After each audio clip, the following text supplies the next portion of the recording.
আমি আসলে পড়াশোনা করার পরে পার্ট টাইম কাজ করি। শাট আপ ইউ চিটার, ধোকেবাজ। কি বলবো আমার ফ্যামিলিকে, বন্ধুদের, যে আমার বয়ফ্রেন্ড একটা মুচি? ছি।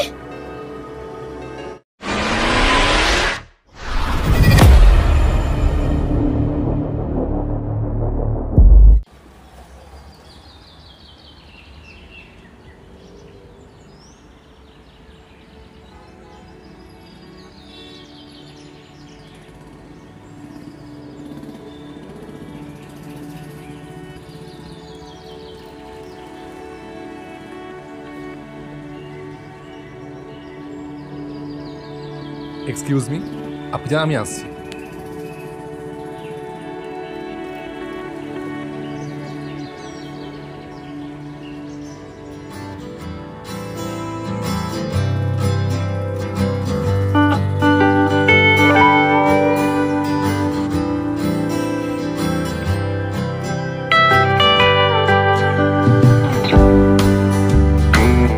হাই, কখন এসছো?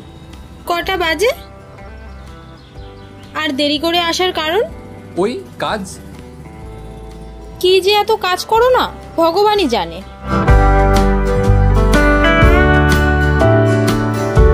দেরি করে এসেছো যখন, শাস্তি তোমায় পেতেই হবে। শাস্তি? কি শাস্তি? আমাকে নিয়ে পুশ আপ মারতে হবে। রাজি? আবার? ঠিক আছে, চলো।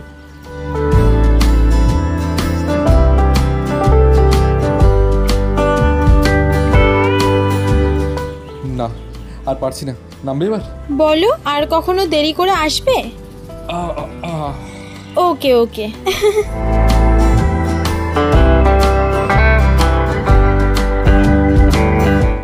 তোমার জন্য না একটা সুন্দর গিফট নিয়ে এসেছি। কি? আগে চোখ বন্ধ করো। ওকে।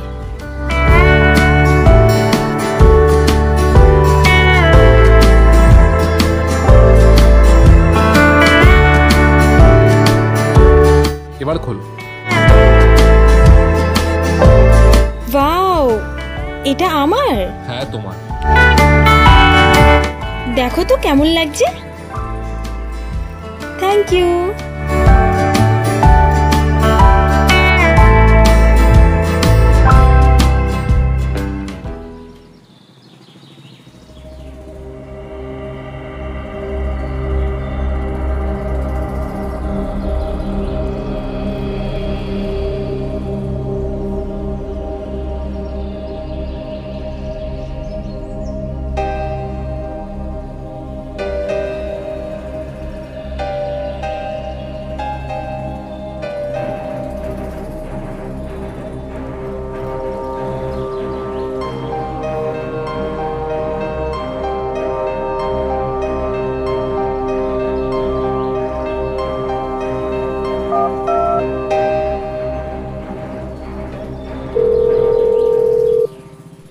হ্যালো।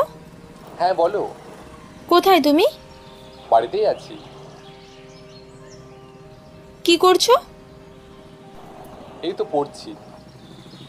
ও আচ্ছা, তোমার পড়া শেষ হয়ে গেলে তুমি আমার সাথে একটু পার্কে দেখা করো। ঠিক আছে, করবো। ঠিক আছে। আচ্ছা।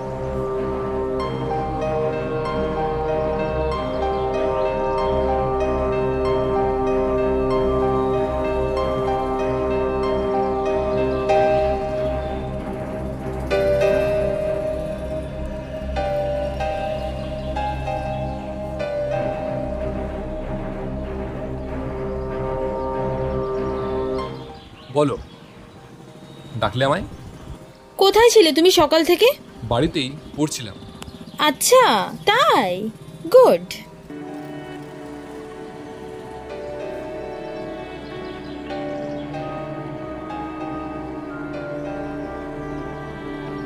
আমি আসলে পড়াশোনা করার পরে পার্ট টাইম কাজ করি।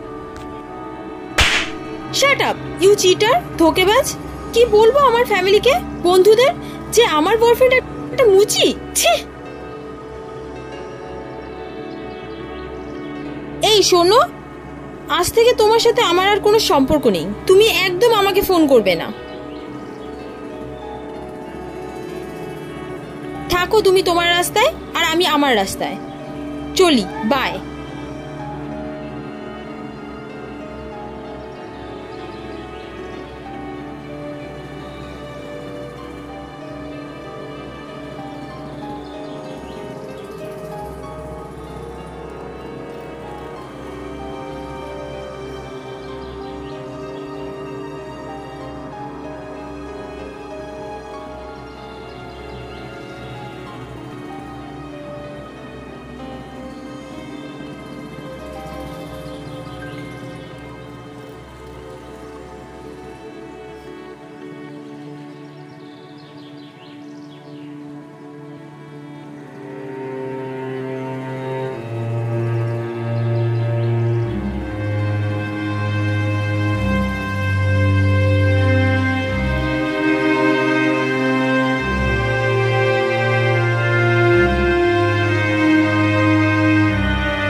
পূজা,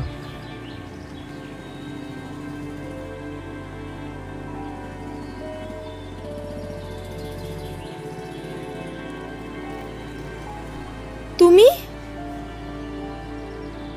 তোমার এই অবস্থা কি করে হলো? সেদিন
তারপর থেকে রাজ আমার কোনো খোঁজ নেয়নি।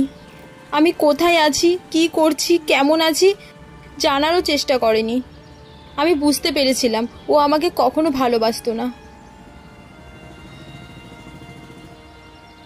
হ্যাঁ, এর জন্য দায়ী তুমি। তুমি জীবনে ভুল লোককে ভালোবেসেছ।